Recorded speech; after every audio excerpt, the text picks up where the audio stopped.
Bonjour à tous. Alors aujourd'hui, nous allons donc corriger ensemble vos recherches sur les origines du théâtre. Nous avions vu il y a déjà quelque temps que les origines du théâtre remontaient à l'Antiquité. Alors une petite mise au point avant de commencer. Si vous regardez cette vidéo, c'est que vous avez déjà répondu aux questions sur le Padlet, les questions 1, 2, 3, 4, 5. Et la question 6, ça vous pourrez la faire peut-être un peu après, mais au moins les questions 1 à 5. Alors, je reprends. Le théâtre, donc, nous avions vu déjà que le théâtre apparaissait dans l'Antiquité, lors de célébrations religieuses en l'honneur du dieu Dionysos. C'est lui qui est représenté ici, avec sa couronne voilà, et avec un satyre qui chante pour lui. Voilà. Donc le théâtre apparaît au départ en lien avec des cérémonies religieuses, donc en lien avec Dionysos, dieu du vin, des arts et de la fête. Il était gratuitement offert à la population par les autorités pour à la fois la divertir, à Rome c'est le cas, c'est uniquement pour lui plaire, la divertir, l'amuser. En Grèce, en revanche, c'est également pour la divertir, mais aussi pour l'éduquer.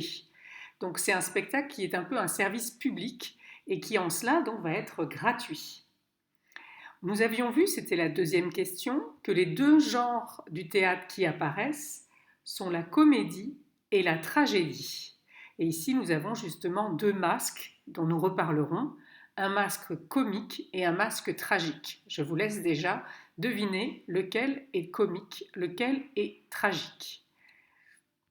Et donc, nous avions cherché justement après à différencier la comédie de la tragédie avec les informations suivantes, en s'intéressant aux lieux représentés, à l'époque représentée, aux personnages, à l'intrigue, aux fonctions de la comédie et de la tragédie et aux auteurs. Alors, je vais vous montrer un document, donc je vous donnerai ce document ensuite, mais je vais essayer de l'expliquer un petit peu avant. Voilà, donc j'ai repris les deux premières questions. Voilà, sur ce tableau, vous voyez un peu les différences entre la comédie et la tragédie, donc deux genres qui ont été inventés dans l'Antiquité et qui existent encore aujourd'hui, et c'est encore le grand partage, la grande partition que l'on fait dans le théâtre entre des pièces qui ont pour but de faire rire et d'autres qui ont pour but, on va voir, d'éduquer, peut-être d'inspirer une certaine terreur, une certaine pitié, d'effrayer. Voilà, ça existe encore de nos jours, même si aujourd'hui on a un peu plus ouvert les limites. Il y a des passerelles entre ces genres et d'autres sous-genres sont apparus, comme le vaudeville, la tragicomédie, le drame, voilà, tout ça qui vont un peu casser un peu les limites entre ces deux genres. Mais dans l'Antiquité, il y a bien deux genres très différents, alors différents au niveau des personnages, puisque dans la comédie, on a vu que les personnages, ce seront des maîtres et des esclaves, alors que dans la tragédie, ce seront des personnages de haut rang, c'est-à-dire des rois, des reines, des personnages historiques, ou alors des personnages mythologiques, des dieux et des déesses que l'on peut voir intervenir dans les pièces. Voilà pour les personnages. En ce qui concerne l'intrigue, c'est-à-dire l'action, de quoi est-il question? Eh bien, dans la comédie, il est très souvent question de mariage. Nous avions vu déjà que Molière s'inspirait de la comédie romaine, la comédie grecque également auparavant, mais surtout la comédie romaine. Il est souvent question de mariage. On verra, on va étudier un bas-relief romain et on verra un peu quel est l'enjeu de ces questions de mariage. Dans la tragédie, on est plus dans des questions plus importantes qui dépassent le cadre de la famille, puisqu'il est question d'affaires politiques, de guerre, d'enlèvement éventuellement. Voilà. Il va être question en tout cas il va être question de politique, de la vie de la police, c'est-à-dire de la cité. Pour ce qui est du dénouement, je vous rappelle que le dénouement, c'est la fin d'une pièce de théâtre. Dans une comédie, le dénouement doit être heureux, ça doit bien se terminer. Dans une tragédie, en revanche, où il y a un poids de la fatalité, il plane une ambiance un peu funèbre, c'est-à-dire une annonce de mort, et le dénouement va être malheureux. En ce qui concerne les fonctions, Donc quel est l'objectif, quel est le but de la comédie? Il est de placere et docere. C'est une citation romaine, c'est en latin, c'est-à-dire de plaire, hein, autrement dit de faire rire, et d'instruire. Donc il y a quand même une volonté d'éduquer tout de même, de faire passer un message. Dans la tragédie, le message va être encore plus important, mais il ne s'agit pas de faire rire les spectateurs, il faut leur inspirer de la terreur et de la pitié pour purger les passions du spectateur, lui montrer le danger des passions. Voilà. Donc il faut que le spectateur lui-même éprouve de la terreur, de la pitié, ressente ce que les scènes assez violentes qui vont être représentées sur scène, pour qu'il s'en prémunisse, c'est-à-dire pour qu'il se rende compte du danger qu'il y a à agir comme le font les personnages sur scène, qui sont agis, mus par la passion amoureuse, la passion guerrière, voilà, le désir de gloire. Ce sont ce genre de passions dont il faut se prémunir, et c'est ce que veulent représenter les auteurs. Dans ce que l'on voit sur scène, quels sont les lieux représentés? Dans la comédie, ce sont en général des rues, des villages, des maisons. Dans la tragédie, il va s'agir de palais, de jardins royaux. L'époque représentée, dans les deux cas, c'est l'Antiquité, avec une inscription plus mythique ou historique dans la tragédie. Quelques auteurs que vous pouvez déjà retenir, dont vous reverrez sans doute les noms dans le reste de votre scolarité. Des grands auteurs comiques comme Aristophane, auteur grec, Ménandre, également grec, et puis Plaute, grand auteur de la comédie latine dont s'est beaucoup inspiré Molière.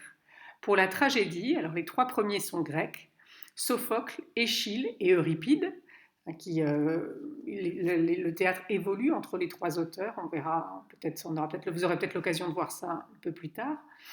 Et puis le dernier est grec, Sénèque, qui va aussi écrire des tragédies. Voilà, alors je vais repartir sur le Padlet, voilà, pour vous montrer donc aux origines du théâtre. Donc pour montrer à nouveau maintenant, je vous avais demandé d'observer le plan d'un théâtre grec. Alors, au départ, le théâtre, il est grec. C'est la civilisation grecque a lieu avant la civilisation latine. C'est elle qui invente le théâtre. Alors, voilà le plan d'un théâtre grec que je vous avais demandé de reproduire. Enfin, ça, c'est dans une question un peu suivante. Mais on peut déjà l'observer, observer sa forme, et je vous demandais quel était l'intérêt de cette forme. Alors, cette forme, on appelle ça un hémicycle ou un demi-cercle qui permet aux spectateurs de très bien voir le spectacle, quelle que soit la place qu'il occupe. Voilà, c'est vraiment une place, ça permet de bien voir. Vous avez également, je vous demandais également où jouaient les acteurs. Alors, les acteurs, eux, ils sont dans cette partie-là. Alors, les spectateurs, ils sont dans cette partie qu'on appelle, en fait, ce n'était pas noté sur votre plan, mais je peux vous le dire, le théatrone. Donc c'est le mot qui a donné le mot théâtre. Et je vous avais dit, on avait vu en début d'année que ça venait du verbe regarder. Donc c'est l'endroit où on peut voir, où on voit le mieux. Les acteurs, eux, ils jouent sur le numéro 5, là, c'est-à-dire le proskenion, l'avant-scène. On vous dit où évoluent les acteurs. Alors en regardant cette place, je vous demandais d'observer un peu la place qu'avaient les acteurs et la place qui était consacrée au chœur, ici, qu'on appelle l'orchestra. Ils sont dans l'orchestre. Tout ce cercle de sable là au centre qui fait 20 mètres de diamètre, c'est là qu'évolue le chœur. Le chœur, ce sont des personnes qui vont, des jeunes gens qui étaient recrutés en Grèce parmi la jeunesse un peu de la haute société grecque, et qui vont chanter et danser. Et c'est là qu'on va trouver également le coryphée, qui est un peu le maître de chœur et qui va interroger le chœur et le chœur va lui répondre. C'est comme ça que les pièces grecques sont construites. Donc si on remarque la place qui est laissée au chœur et au coryphée, donc aux personnes qui chantent et qui dansent, et celle qui est laissée aux acteurs qui sont sur le proskenion, on remarque tout de même que la place est beaucoup plus importante pour les chanteurs et les choristes. Les chanteurs, pardon, ce sont les choristes et les danseurs. Et effectivement, ils étaient 15. Ils dansaient et chantaient dans l'orchestra. Alors danser, il ne faut pas imaginer qu'ils dansaient en faisant de grands mouvements, parce qu'en fait, ils font de grands mouvements, tout bouge en eux, sauf les pieds. Voilà, donc c'est assez curieux. Il faut imaginer une danse où les bras, les jambes évoluent, mais les pieds bougent très peu. En tout cas, ils étaient plus nombreux, donc ça veut dire ils avaient plus d'importance. Ça veut dire que dans les pièces de théâtre, on va également remarquer que la place aux parties chantées est plus importante. Il y a peu de texte et il y a beaucoup de chants. Ça va évoluer hein, petit à petit, mais c'est quand même au départ, c'est comme ça que les pièces sont construites. Et il n'y a qu'un acteur au tout début qui quelquefois peut changer de rôle.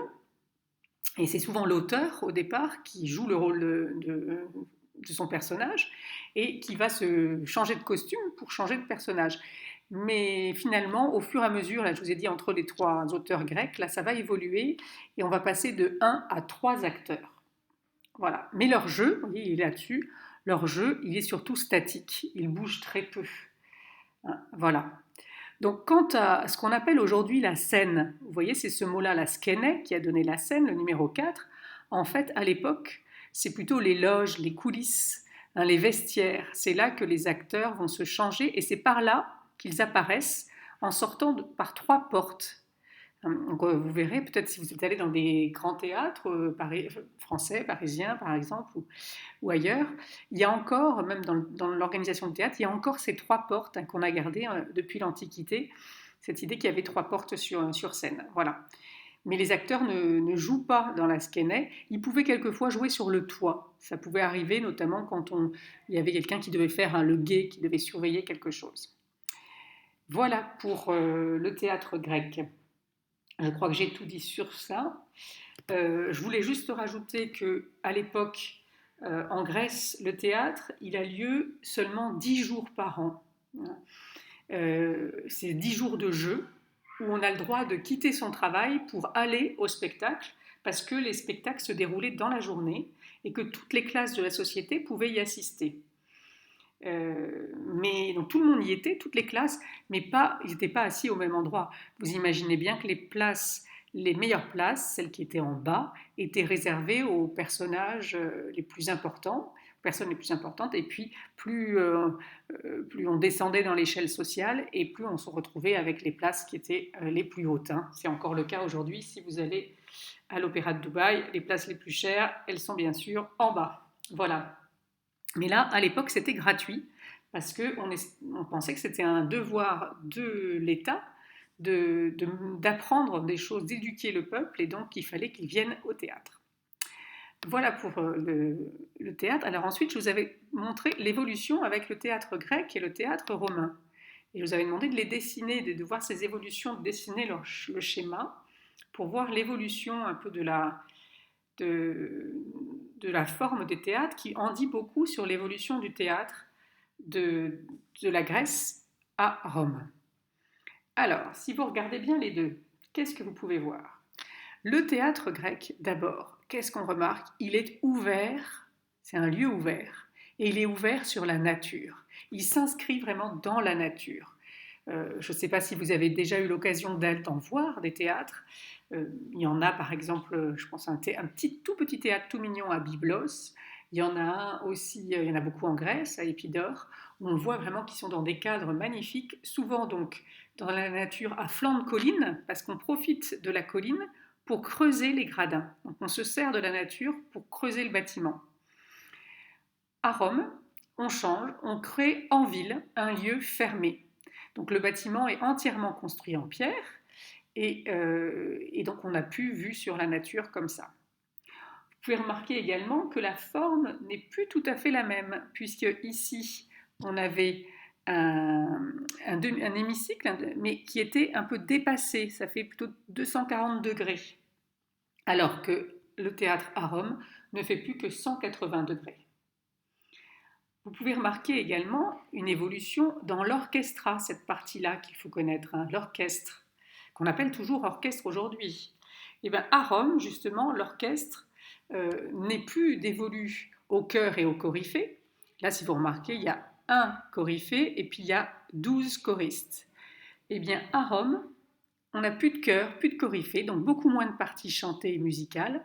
Mais ici, on a mis des spectateurs, les spectateurs les plus importants, et c'est encore souvent le cas aujourd'hui, les sièges dans l'orchestre sont les plus importants. Et quelquefois, on a encore des musiciens dans l'orchestre, mais sinon, ce sont des spectateurs qui remplissent les rangs de l'orchestre. Vous remarquez aussi que le nombre d'acteurs a changé. On en a 3 en Grèce et on est allé jusqu'à 5 à Rome. Voilà. Vous remarquez également qu'il y a ce qu'on appelle un mur de scène ici, un décor en fait, plus compliqué, plus élaboré qu'il n'y avait en Grèce, où on pouvait quand même mettre des panneaux sur le mur de scène.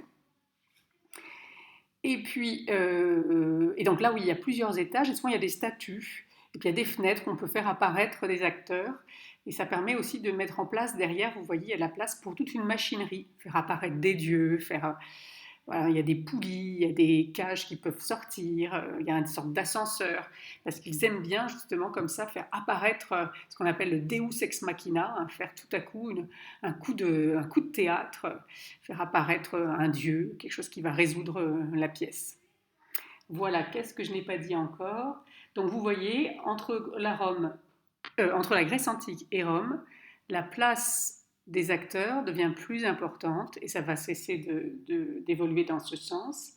Et la place des chanteurs et des danseurs va diminuer. Il n'empêche que les pièces à Rome sont encore accompagnées de musique, hein. Voilà. Alors vous voyez ce qu'on voit ici aussi, là, ça s'appelle des vomitoires. C'est pas très beau comme mot, mais ça permet aux spectateurs d'entrer dans le théâtre et de ressortir assez rapidement, hein. Vomitorium, voilà. Bon, je crois que j'ai tout dit.